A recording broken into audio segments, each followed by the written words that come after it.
안녕하세요. 오늘은 영상을 처음 찍는 날인데요. 잘 될지 모르겠지만 한번 해보겠습니다. 오늘 배울 내용은 다항식의 연산입니다. 여기서 먼저 다항식이 먼저 무엇인지 배울 텐데요. 이 다항식은 단항식 또는 다항식의 합으로 이루어져 있습니다. 여기서 합이 중요한데요. 일단 먼저 단항식을 설명해 보면 단항식은 설명에 나와 있는 것처럼 숫자끼리 혹은 숫자와 문자의 곱으로 만들어진 식입니다. 예를 들어 보면 숫자 하나만 있는 5 같은 것도 단항식이고요. 이 x 이렇게 숫자와 문자가 곱해진 것도 단항식입니다. 하나 더 예를 들어 보면 3x 제곱 이런 것들도 숫자와 문자가 곱해진 식이기 때문에 단항식이 되죠. 다항식은 단항식의 합으로 이루어졌다고 했으니까 지금 만든 5, 2x, 3x 제곱의 합으로 이루어져 있으면 이런 것들이 다항식이 됩니다. 자, 그 다음에는 항의 차수인데요. 항은 다항식에서 각각을 이루는 것을 항이라고 합니다. 자, 그럼 이 다항식은 항이 3개인 거죠. 여기에서 이 항을 골라보겠습니다. 이 항의 차수를 한번 구해보면 이 항의 차수는 하나의 항에서 특정한 문자가 곱해진 개수라고 했습니다. 그럼 여기서 특정한 문자는 바로 x가 되겠죠? x. 그래서 x가 곱해진 개수는 여기 있는 지수를 보면 알 수 있죠? 3x 제곱에서 이 제곱은 x가 2번 곱해져 있다 라는 것을 말하는 것이기 때문에 곱해진 개수는 2가 됩니다. 따라서 항의 차수는 2가 되는 것. 자, 세 번째 살펴볼 내용은 다항식의 차수입니다. 다항식의 차수는 다항식에서 차수가 가장 높은 항의 차수라고 했는데요. 여기 교재에 이 다항식을 예를 들어 주고 있죠. 여기에는 항이 하나, 둘, 셋, 4개가 있습니다. 이 중에 가장 차수가 높은 항은 요거라는 걸 알 수가 있겠죠.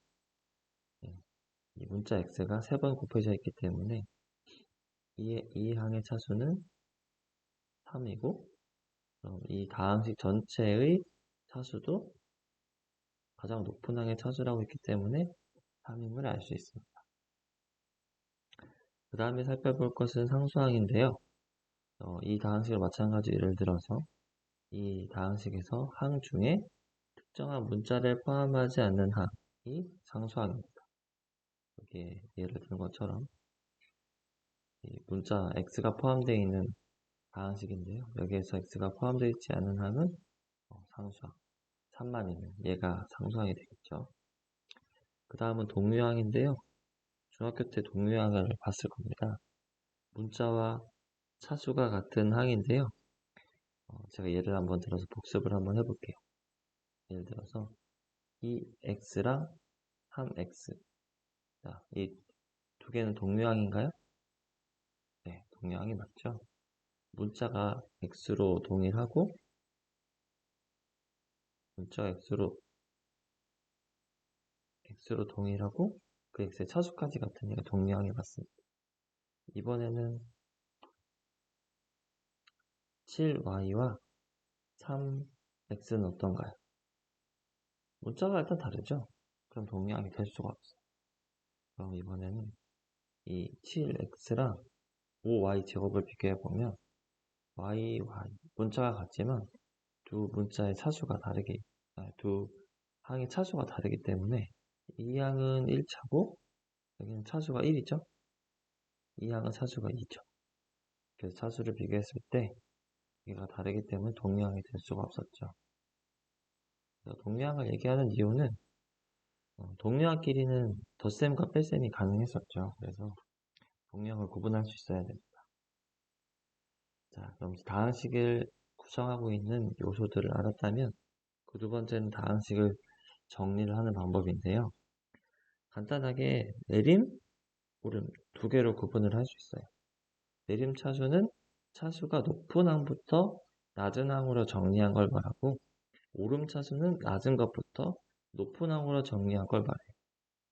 자, 그럼 이 문제에서, 교재에서 예를 든 이 다항식은 지금 잘 보면 높은 차수 3, 2, 1 상수로 정리를 되어 있는 걸 보니까 요거는 높은 항부터 낮은 항으로 정리를 했기 때문에 내림차순으로 정리했다는 걸 알 수 있습니다. 오늘 배울 개념 내용은 여기까지예요. 자, 그럼 실제로 문제를 한번 살펴보면, 자, 용어의 뜻, 우리가 앞에서 배웠던 걸 잠깐 다시 생각해보면, 다항식을 배웠고요. 그리고 단항식을 배웠죠. 그리고 항의 차수를 배웠고, 다항식의 차수를 배웠고, 그리고 상수항을 배웠고, 그리고 하나 더 뭘 배웠죠? 네, 동류항을 배웠습니다. 요거 다 기억이 잘 날까요? 요거 잘 안다면 여기 답을 하기 어렵지 않을 텐데요. 첫 번째, 이 주어진 식을 보면, 자, 이 식은 다항식인가요? 네, 다항식이죠. 자, 그럼 항이 많이 있는, 여러 개가 있는 건데, 이 식에 주어진 항은, 항을 구분하는 건 합으로 구분을 하는데요. 여기까지, 여기까지, 여기까지, 여기까지. 항이 총 하나, 둘, 셋, 넷, 5개가 있음을 알 수 있습니다.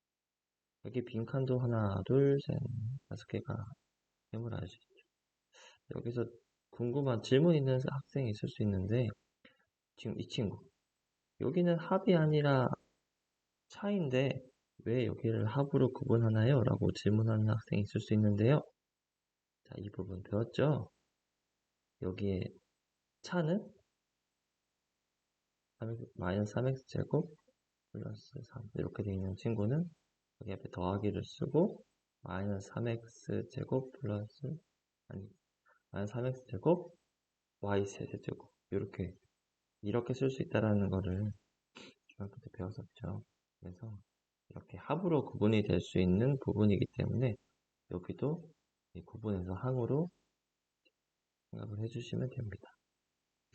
그러면 앞에서는 뭐 합으로 구분됐다라고 했지만 실제로는 합이나 차로 구분될 수 있는 것들을 나누어서 항을 세면 된다, 항을 구분해주면 된다라고 알 수 있겠죠.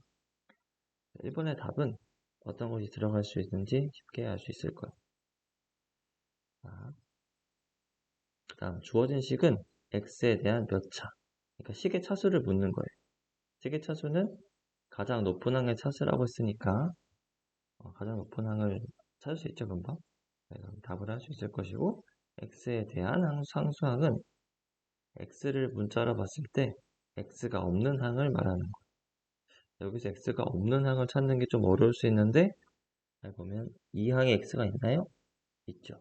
이 항은요? x가 있죠. 이 항은요? x가 없죠.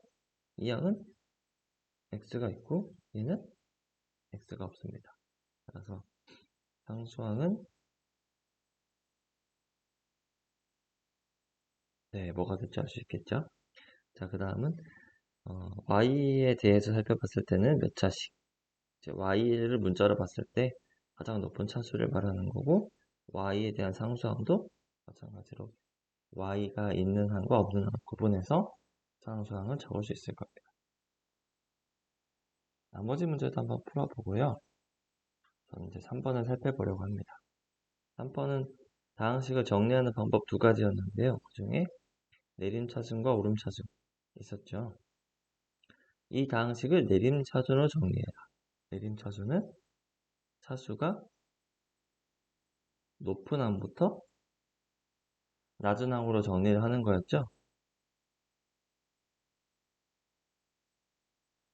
따라서 여기서 차수가 높은 항은 뭘까요?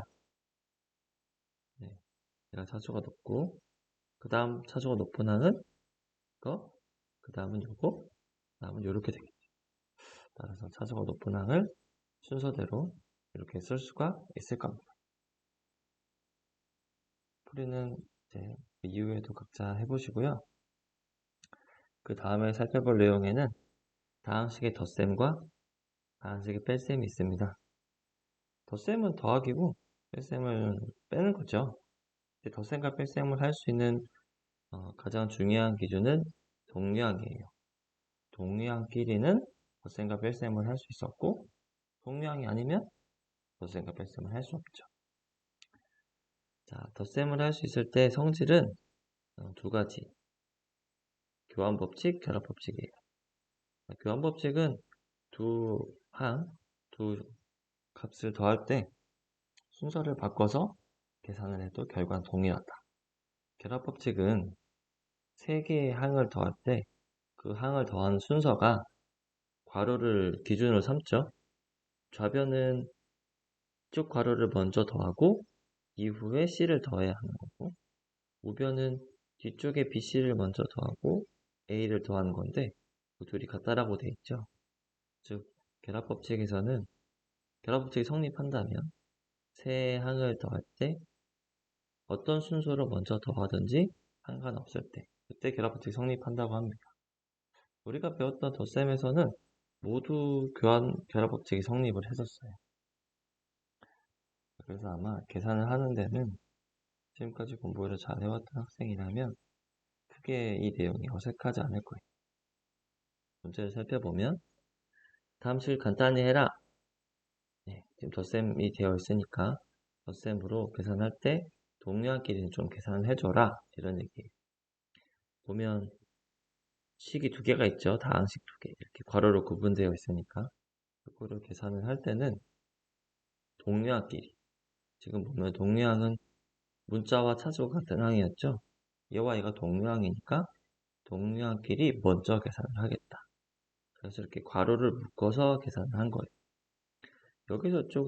여기서 이쪽으로 가는 방법은 결합법칙을 사용하고 있는 거죠. 결합법칙. 내가 더하고 싶은 몇 개를 골라서 먼저 더하겠다. 여기도 마찬가지로 이 항과 이 항이 동류항이니까 먼저.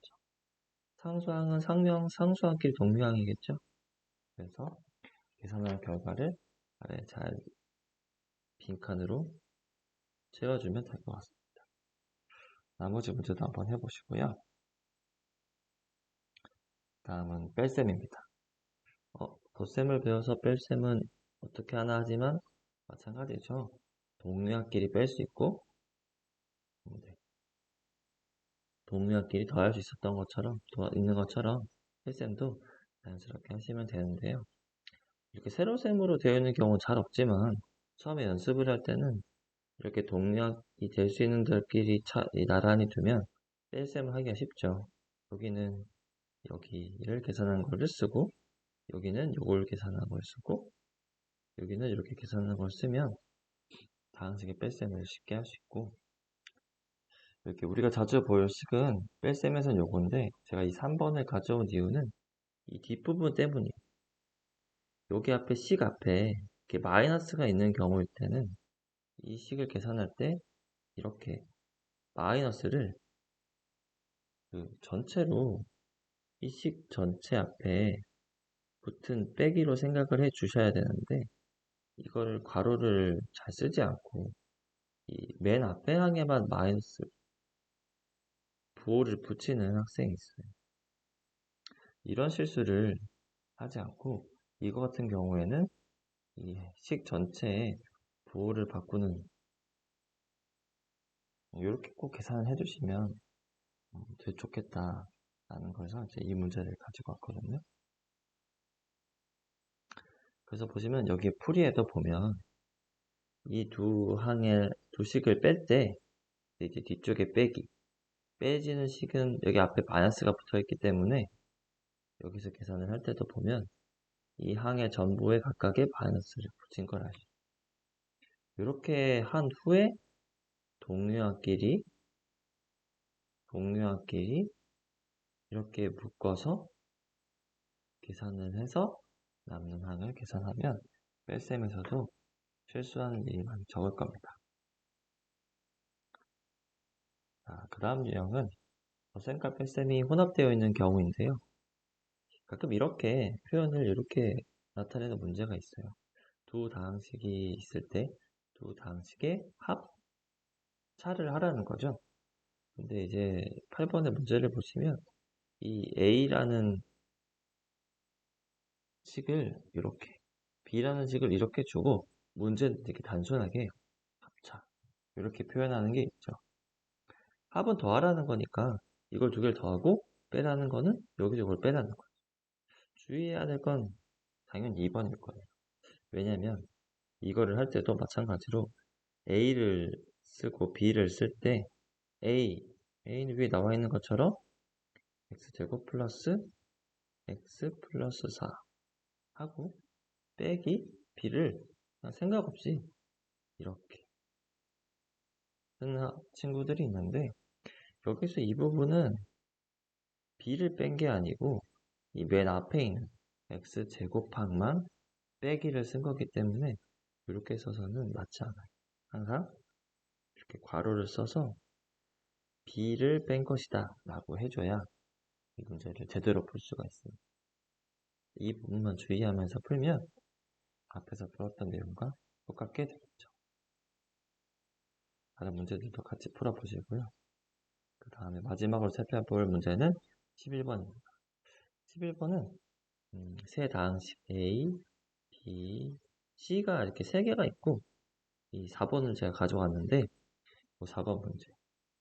여기 보면 A는 딱 이거겠죠? B는 여기 위에 주어진 이거, C는 여기에 주어진 이겁니다. 이렇게 되어 있으니까 이거를 차차 A 대 A는 이거, B는 이거, C는 이걸로 바꿔서 쭉 써서 계산하면 식이 아주 길어질 거예요. 여기서 계산을 할 때 여기 나와 있는 것처럼 먼저 여기에 괄호를 풀어주시고 A는 A끼리, A는 A와 빼면 없어지겠죠? 그래서 남는 친구, 즉 다항식을 표현한 기호에서도 그 기호끼리의 차와 합을 마치 다항식의 덧셈 뺄셈을 하는 것처럼 계산을 해준 후에 남는 항을 계산한다면 조금 더 간편하게 계산할 수 있겠죠? 이런 문제들도 많은 교재, 교과서에 나오니까 이와 같이 먼저 간단하게 해준 다음에 계산을 해주면 어렵지 않게 계산을 할 수 있을 겁니다. 오늘 수업은 여기까지입니다.